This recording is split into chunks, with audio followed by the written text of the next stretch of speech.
Македонија ќе има сериозни пречки утре кога би влегла во заедничкиот пазар, бидејќи во однос на конкурентноста сме дури на 82 место меѓу 141 земја, а кај продуктивноста имаме исклучително лоша ситуација мерено по сите индикатори, и продуктивност според бруто домашен производ по работник,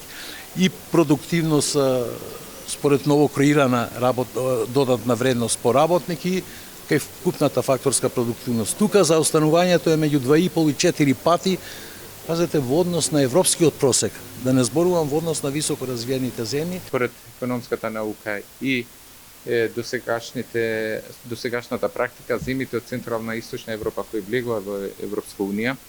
во тој период економската перформанса е подобрена кај нив, но и сите други параметри од аспект на бруто домашен производ по глава на жител, од аспект на инвестиции, од аспект на стандард на живење, и во цел овој период Западен Балкан во однос на Централна и Источна Европа, значи Централна и Источна Европа има подобри перформанси.